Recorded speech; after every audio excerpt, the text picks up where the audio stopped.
The Duke of Wellington, a full story of his leadership and legacy. Arthur Wellesley, the first Duke of Wellington, is widely remembered for his brilliant military strategies, especially during the Napoleonic Wars, and for his crucial role in shaping European history.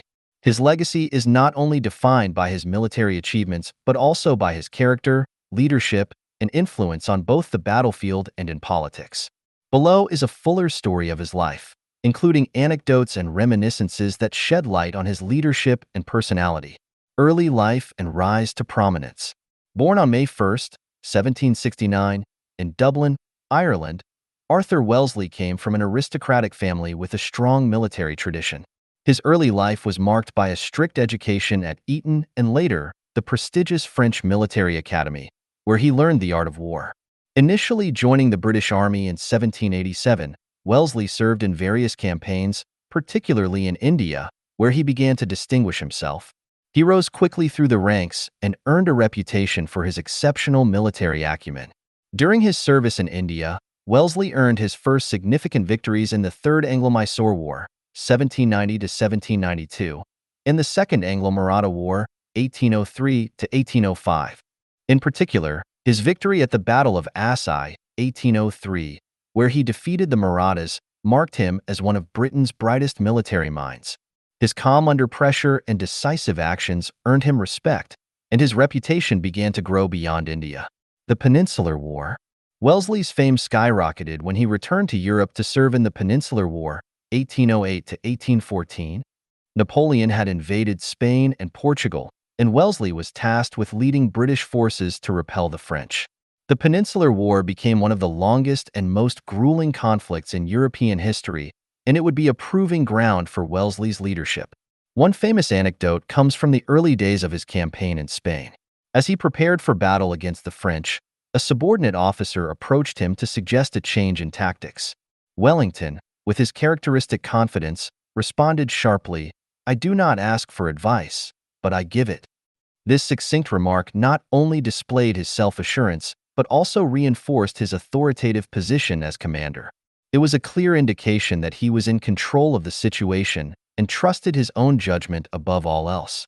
Wellington's successes in the Peninsular War were numerous. His forces defeated the French at Vimero, 1808, Talavera, 1809, and the monumental Battle of Salamanca, 1812. His victory at Salamanca was particularly significant, as it decisively pushed the French out of Spain and marked a turning point in the war. These victories were due to Wellington's ability to adapt to changing circumstances, his shrewd use of terrain, and his understanding of the limitations and strengths of both his own forces and those of the enemy. Despite being severely outnumbered at times, Wellington's superior tactics and deep understanding of warfare allowed him to achieve remarkable successes. His patience, resilience, and commitment to his men earned him their unwavering loyalty. The Battle of Waterloo. Wellington's most famous and enduring achievement was his role in the Battle of Waterloo on June 18, 1815, which marked the final defeat of Napoleon. By this time, Napoleon had returned from exile on the island of Elba and sought to reassert his dominance over Europe. Wellington was tasked with leading a coalition army to stop him. The battle was a fierce and chaotic affair, with French forces attacking from multiple directions.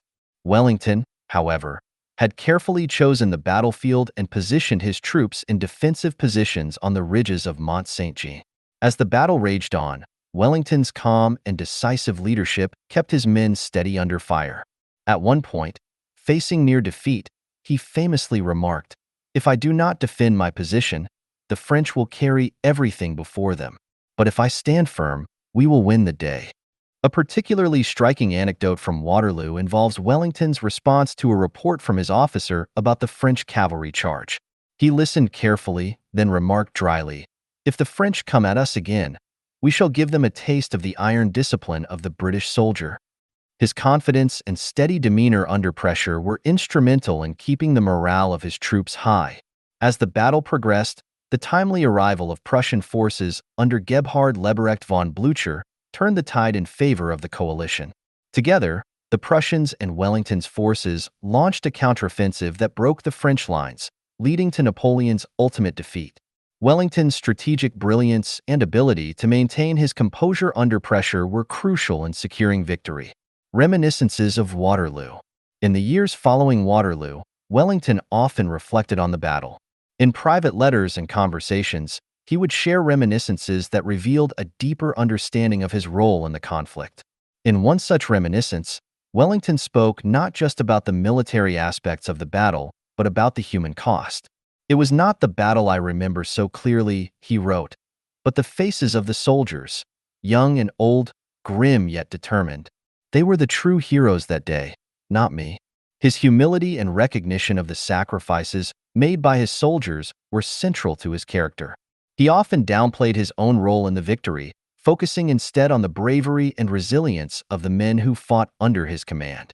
This reflection captures the essence of Wellington's leadership, his ability to inspire loyalty and trust in his soldiers, and his awareness that victory in war is never achieved by one person alone.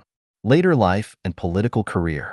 After Napoleon's defeat and exile, Wellington returned to Britain a national hero. He was celebrated across the country, and his reputation as a military genius was solidified. In the 1820s, he transitioned into politics and became the Prime Minister of Britain in 1828. His tenure was marked by significant reforms, including the Catholic Emancipation Act of 1829, which allowed Catholics to hold public office, a controversial decision that stirred political opposition but ultimately helped unify the country. Wellington also continued to serve as the Commander-in-Chief of the British Army until 1852, overseeing military reforms and ensuring the army remained effective. Though his political career was not without challenges, he remained a revered figure, respected for his integrity, discipline, and sense of duty. Legacy. Wellington passed away on September 14, 1852, at the age of 83, after a long and illustrious career. His funeral was a grand national event, with people from all walks of life paying tribute to him. He was buried at St. Paul's Cathedral, where a memorial to his victories stands as a testament to his enduring legacy. In the decades that followed, Wellington's contributions to both military strategy and British politics were recognized and celebrated. He became a symbol of British resilience and strength, and his military tactics continued to influence military leaders around the world.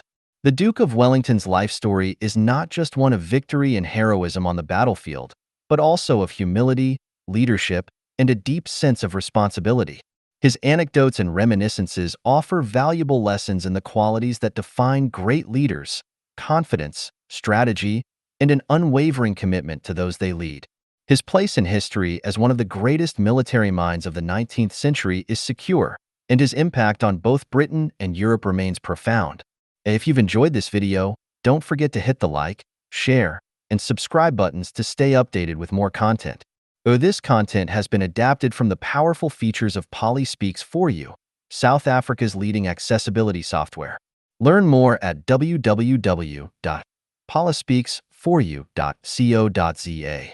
We invite you to support this meaningful dyslexic initiative, crafted and developed by an individual who personally understands the challenges of dyslexia.